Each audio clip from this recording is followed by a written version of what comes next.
Good morning. Nice sunny day today. Chilly, very chilly morning today. You might notice if the video quality isn't great, I apologize. The hard drive on my normal computer crashed. So until I can get that repaired, I have a loaner that's pretty old. So the quality isn't very good on the video, but I think it should come out okay, through okay. So today we're going to do a story hour. I'm going to read to you. It's in light of the upcoming holiday because Thanksgiving is coming up. And you may recall our very first video lesson was, this is like the 33rd or something, 33rd video lesson I've done. It's crazy we've been doing these this long, right? The very first one I did was on gratitude. And I will show you, I told you that I hung my little gratitude chain up in my house and I said I was going to do that and I did, and I'll take a picture and I'll show that to you when I edit the video. I'll include the gratitude chain that is still hanging up in my house that I created 33 or something like that weeks ago. And that is the theme of the story we're going to read today. It's called It Could Always Be Worse. It is a Yiddish folktale that was retold and illustrated by Margot Zamash. So,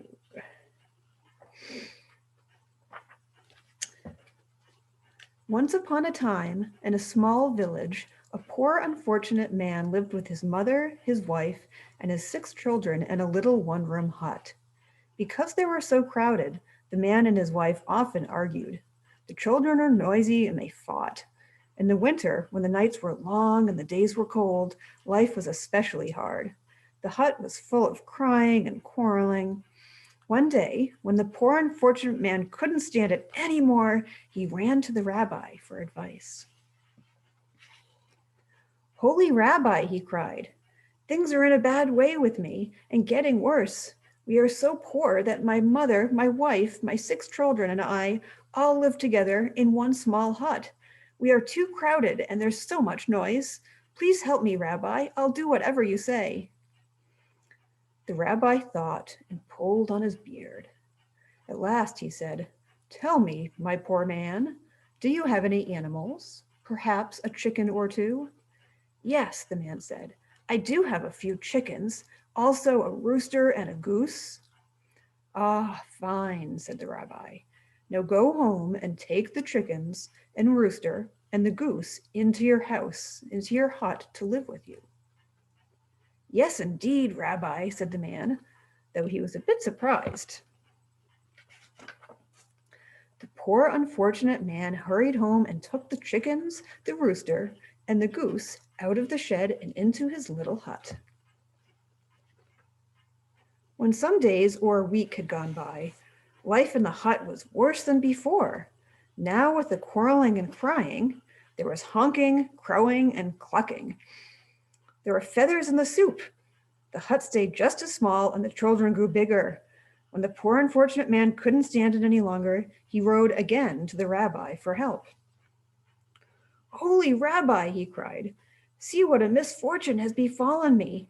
Now with the crying and quarreling, with the honking, clucking, and crowing, there are feathers in the soup. Rabbi, it couldn't be worse. Help me, please." The rabbi listened and thought. At last he said, "Tell me, do you happen to have a goat?" "Oh yes, I do have a goat, but he's not worth much." "Excellent," said the rabbi. "Now go home and take the old goat into your hut to live with you." "Ah, no, do you really mean it, Rabbi?" cried the man. "Come, come now, my good man, and do as I say at once," said the rabbi. The poor unfortunate man tramped back home with his head hanging down and took the old goat into his hut. When some days or a week had gone by, life in the little hut was much worse. Now with the crying, quarreling, clucking, honking, crowing, the goat went wild, pushing and butting everyone with his horns. The hut seemed smaller and the children grew bigger. When the poor unfortunate man couldn't stand it another minute, he again ran to the rabbi. "Holy Rabbi, help me," he screamed. "Now the goat is running wild. My life is a nightmare." The rabbi listened and thought. At last he said, "Tell me, my poor man, is it possible that you have a cow? Young or old, doesn't matter."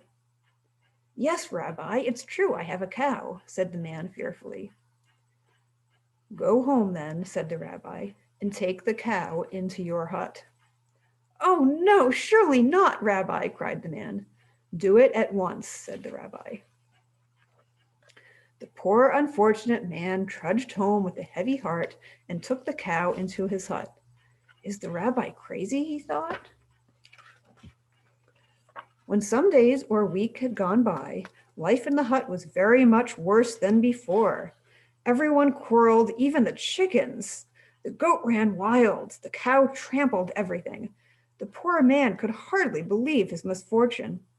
At last, when he could stand it no longer, he ran again to the rabbi for help. "Holy Rabbi," he shrieked, "help me, save me, the end of the world has come. The cow is trampling everything. There's no room even to breathe. It's worse than a nightmare." The rabbi listened and thought. At last, he said, "Go home now, my poor unfortunate man, and let the animals out of your hut." I will, I'll do it right away," said the man. The poor unfortunate man hurried home and let the cow, the goat, the chickens, the goose, and the rooster out of his little hut. That night the poor man and all his family slept peacefully. There was no crowing, no clucking, no honking. There was plenty of room to breathe. The very next day the poor man ran back to the rabbi. "Holy Rabbi," he cried, "you have made life sweet for me. With just my family in the hut, it's so quiet, so roomy, so peaceful. What a pleasure." And that is the end of the story. So you can see what's going on here, right? So in the beginning, it was his family that was in the hut, in the small hut, and the hut wasn't big enough for his family. In the end, it was the same family in the same small hut, but all of a sudden it felt spacious and peaceful, because it all has to do with what he was focusing on, right? He was thinking, "Oh, this couldn't be any worse. It couldn't be any worse." But it always got worse. And the rabbi was very wise and realized that how you feel about things around you, it's all about perception. So it felt the man's hut felt really small with all his family in it.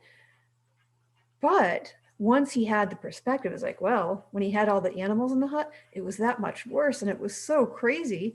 So comparatively, compared to having all the animals in the hut too, once the animals were gone, it felt so peaceful. So it was all about how he looked at it. It was the same hut and the same family, but he was looking at it more positively at the end than he was in the beginning. In the beginning, he complained about it. He was moaning about it. This is so awful. And so by looking at the negative things about his house and his living situation, he was all miserable about it. But in the end, he was looking at it positively, because at least all the animals weren't there with him, right? And so by looking at the positive, it was peaceful and wonderful and enjoyable. So it's a wonderful, as I said, it's a Yiddish folktale, and it's a wonderful lesson on how we look at things can really affect our happiness and how we see the world. And with Thanksgiving coming up, I know for me, there's lots of things that are going to be, in the holidays in general, for all of us, are going to be very different this year. And that's going to be hard, and for me, there's things that that I know I'm going to miss that I can't do this year because of the pandemic. But I'm so grateful that coming up in a few days, I will be able to visit my family. I'll be able to visit my parents and my sister, and it will just be the four of us, but we will be able to get together and enjoy a wonderful abundance of food. Some people don't even have enough food to eat. So by focusing on what I do have in the upcoming holiday season and how much I do have that other people don't, and thinking about how fortunate I am, then I can see the world differently and think, wow, I'm a pretty lucky person and pretty happy about what I can do and what I have. So that's it for today. I hope you have a wonderful Thanksgiving in whatever form it may take for you this year. And I will see you next time.